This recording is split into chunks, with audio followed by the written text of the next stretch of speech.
Sri Krishna said his goodbyes to the Pandavas and began his journey back to Dvaraka, accompanied by Satyaki and Subhadra. Along the way, he stopped at the hermitage of Udanka, a childhood friend. Udanka lived in the middle of a barren desert, far from any cities or towns. When Sri Krishna arrived, Udanka welcomed him with the traditional hospitality of a hermit. During their conversation, Udanka innocently asked, "How are your cousins, the Pandavas and Kauravas? I hope they are living peacefully, bound by the usual ties of brotherhood. Even if they had any disagreements, I'm sure you stepped in and helped settle things, knowing your ability to bring people together." Sri Krishna was shocked by the question and, for a moment, didn't know how to respond. He realized that Udanka, living in isolation, had no idea about the great war of Kurukshetra.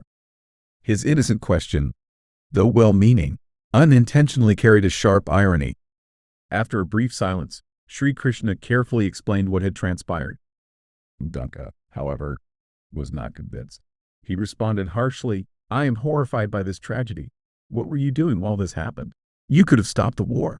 I don't believe for a second that you lacked the power to intervene. It seems like you either secretly encouraged the fighting or found it entertaining. This was not just a conflict between two families. The entire land of Bharatavarsha was drawn into it. I feel like cursing you for failing in your duty." Sri Krishna calmly replied, "My dear friend, you are an impractical idealist. Why waste the power of your hard-earned penance by cursing me? At least listen to my side of the story first, and if you still believe I am to blame, then you can curse me." Udanka, still upset, demanded, "Then tell me, what exactly did you do to prevent this disaster?" Sri Krishna began to explain, "I went to the Kaurava court as a mediator, using all my power of persuasion to stop the war. Dharmaputra never wanted violence, he desired peace. But the Kauravas were stubborn. I even revealed my universal form to them as proof of my sincerity. What more could I have done?"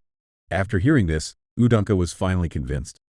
He said, "How lucky the Kauravas were to witness your universal form. I, too, request that you show it to me."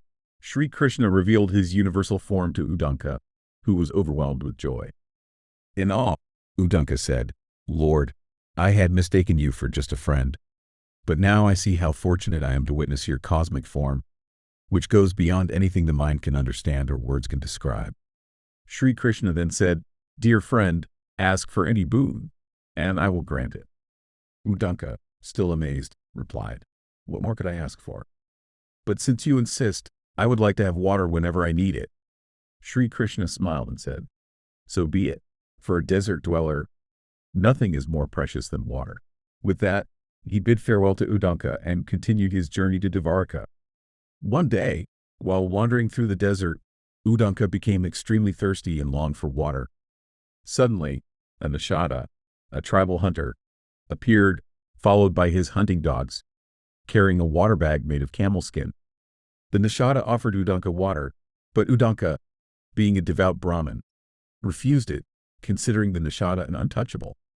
Angrily, Udanka snapped, "You filthy brute! How dare you offer me your dirty water?" In an instant, the Nishada vanished, and Udanka realized that he had failed a test given by Sri Krishna. Full of regret, he thought of Sri Krishna, who immediately appeared before him. Sri Krishna gently explained, "Wise sage, you were unable to make use of the boon I granted because of your pride. A true Brahmin sees no difference between an intellectual and an untouchable. Your knowledge and penance did not guide you at this crucial moment. The so-called untouchables serve society by drawing water and cutting wood. By rejecting them, you lose spiritually and materially.